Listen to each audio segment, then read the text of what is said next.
Hello students, today you will read your lesson number 7 from Honey Sugar book Fair Play. Look students, lesson number 5 and 6 has removed from your syllabus.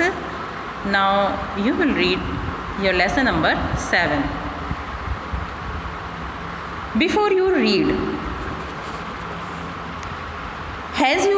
has your best friend ever done something you thought was wrong?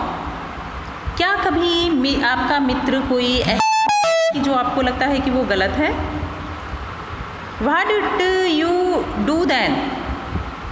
तब आप क्या करते हैं?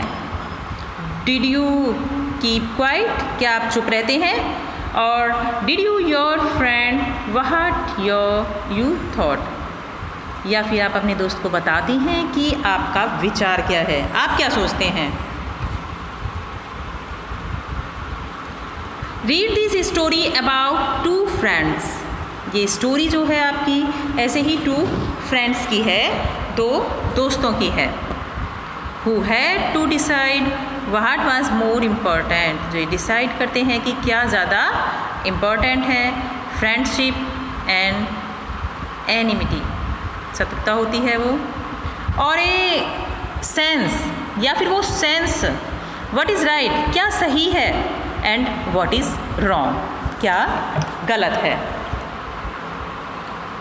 तो देखिए students, ये जो story है फेयर प्ले कहते हैं हम न्याय को. तो ये जो स्टोरी है टू फ्रेंड्स की है जिनके बीच में कुछ गलत फहमियाँ पैदा हो जाती हैं. उन्हीं गलत फहमियों को लेकर जो स्टोरी बनती है, फिर वो बाद में क्या डिसाइड करते हैं, क्या सही है और क्या गलत है, क्या वो डिसीज़न लेते हैं, इसी को लेकर ये आपकी स्टोरी है fair play. Part 1. Jumman Shaikh and Algu Chaudhary was good friends. Jumman Shaikh और अलगू चौधरी दोनों फ्रेंड्स जो थे, उनके जो नाम थे वो एक का जुम्मन शेख था और दूसरे का था Algu Chaudhary. Were good friends, वो बहुत अच्छे मित्र थे.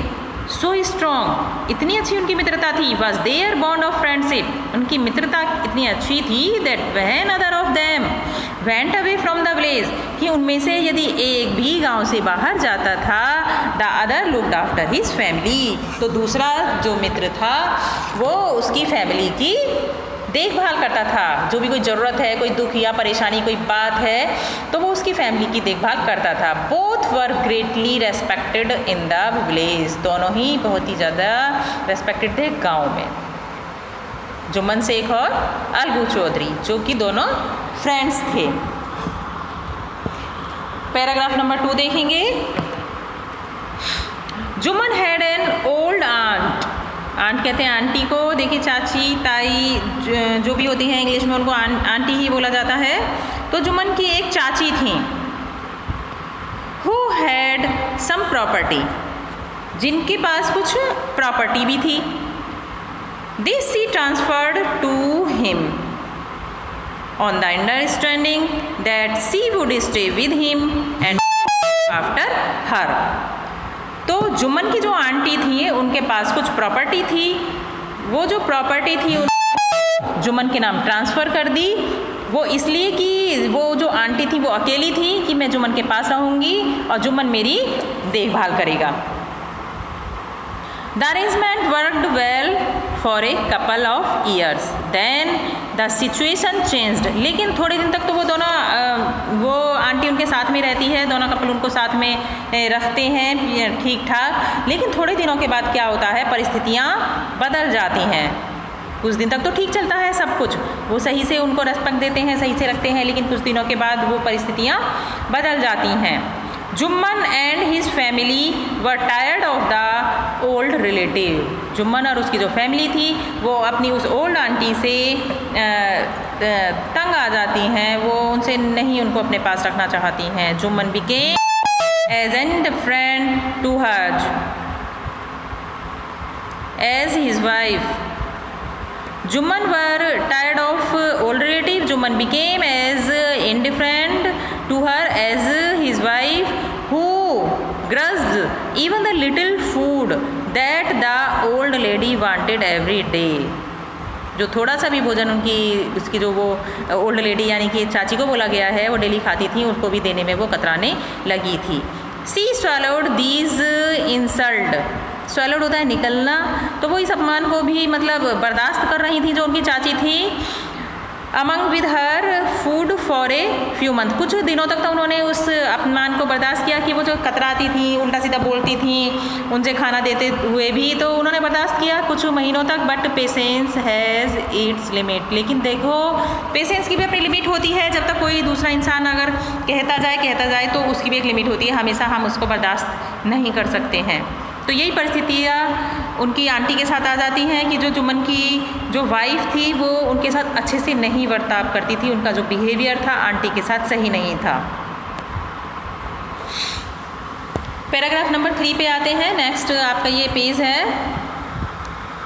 One day she spoke to Jumman. एक दिन उनकी चाची जो थी वो जुम्मन की जो वाइफ थी वो जुम्मन से कहती है, नहीं जुम्मन की चाची जुम्मन से कहती है। One day she spoke to Jumman. जब उनकी बर्दाश्त की जो सीमा थी वो बाहर हो गई तो वो जुम्मन से कहती है, माई सन मेरे बेटे, it is now obvious that I am not wanted to in your house. मैं तुम्हारे घर में अब नहीं रहना चाहती हूँ। Kindly give me a monthly allowance so that I can set up a separate kitchen. जब वो खाना देने में कतराने लगी थी तो जुम्मन की आंटी परेशान हो गई थी, जो वो जली कटी उनको सुनाने लगी थी कि मैं अब बेटे मैं ऐसा करती हूँ तो मुझे मंथली अलाउंस होता है, मासिक भत्ता, तो मुझे महीने के कुछ पैसे दे दिया करो, ये जो किचन है वो अलग कर लूँगी, अलग बनाऊँगी, अलग खाऊँगी। My wife knows best how to run the house. तो जुम्मन कहता है कि मेरी पत्नी जानती है कि कैसे घर को चलाना होता है। बी से पेशेंस, धैर्य रखो, सेड जुम्मन सेमलेसली। जुम्मन ने उनसे कहा। This made his aunt very angry. तो ये इस बात पर आंटी को बहुत ज़्यादा गुस्सा आ जाता है। And she decided to take her case to the little village panchayat. वह निर्णय लेते, वह सोचती है कि वो पंचायत में जाती है। फिर उसकी आंटी अपने इस केस को लेकर निर्णय लेती है कि मैं पंचायत में जाऊंगी। For many days the old lady was seen talking to the villagers explaining her case and seeking their support. तो वो जो आंटी हैं वो गांव वालों से जाकर अपनी परेशानी को बताती हैं, एक्सप्लेन करती हैं अपनी परेशानी को और उनका सपोर्ट चाहने लगती हैं। सम सिंपैथाइज विद हर। कुछ लोगों को तो उनकी इस बात को सुनकर सिंपैथी होती है, सहानुभूति है। Other laughed at her. कुछ उनके ऊपर हंसने भी लगते हैं। देखिए हर एक तरीके के लोग होते हैं, कुछ अच्छे भी होते हैं, कुछ बुरे भी होते हैं। कुछ ऐसे होते हैं जो परेशानियों को सुनकर आपकी परेशानी को दूर करने की कोशिश करते हैं, लेकिन कुछ ऐसे भी होते हैं जो परेशानियों पर आपके ऊपर हंसते हैं, और उनमें ही कुछ ऐसे होते हैं जो आपकी मदद भी करते हैं। तो ऐसे ही गांव वाले वो भी थे, कुछ तो उनके साथ सिंपैथी रखते हैं, लेकिन कुछ होते हैं जो उनके ऊपर हंसना शुरू कर देते हैं। And few others advised her. Next page पर आएंगे। कुछ उनको एडवाइस करते हैं, make it up with her nephew and his wife. At last she came to Algu Chaudhary and spoke to him. अंत में वह अलगू चौधरी जो जुम्मन का फ्रेंड था बहुत अच्छा, वो उनके पास आती है और वो उससे कहती है, यू नो, क्या तुम्हें पता है, you know chachi, spoke to him, Jumman is my best friend. तो जुम्मन का जो दोस्त था अलगू वो उससे कहता है, यू नो चाची, क्या आप जानती हैं, Jumman is my best friend, Jumman मेरा बहुत अच्छा मित्र है। How can I go against him. मैं उसके विरुद्ध कैसे जा सकता हूँ। जुम्मन मेरा बहुत अच्छा दोस्त है और मैं जुम्मन के खिलाफ कैसे जा सकता हूँ। How can I go against him.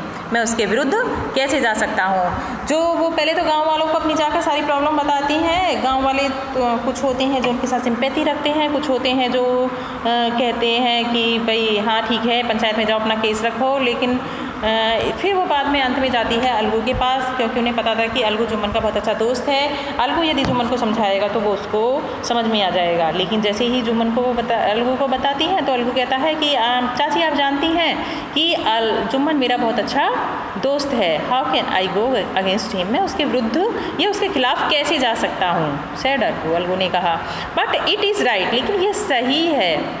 माई सन। ये बात बिल्कुल सही है कि जुम्मन तुम्हारा बहुत अच्छा दोस्त है। To keep mum and not say what you considered just you fair. लेकिन ऐसा कुछ भी उससे मत कहो जो उसको बुरा लगे, लेकिन ऐसे वो तो कहो लेकिन जो सही है, कि जो तुमको सही लगे वो तो उससे कहो अगर तुम्हें कुछ मेरी बात में गलत लग रहा है।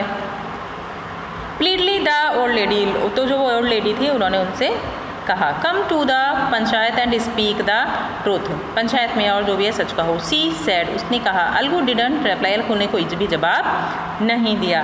But her words kept ringing his years, वो कहकर तो चली गई लेकिन जो भी उन्होंने अपनी बात अलगू को बताई तो अलगू के माइंड में ये सारी बातें चलती रहीं और वह ये सोचता भी रहा कि क्या सही है और क्या गलत है, कहाँ जुम्मन सही है और या फिर चाची सही है, उनकी आंटी सही है किस बात को लेकर, यह उसके माइंड में चलता रहा।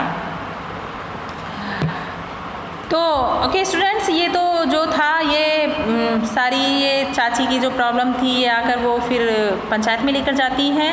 ये सारा आपका फर्स्ट पार्ट था। जो इसका पार्ट सेकंड है हम नेक्स्ट वीडियो में पढ़ेंगे। आप 1 पेज की इसमें से राइटिंग करेंगे।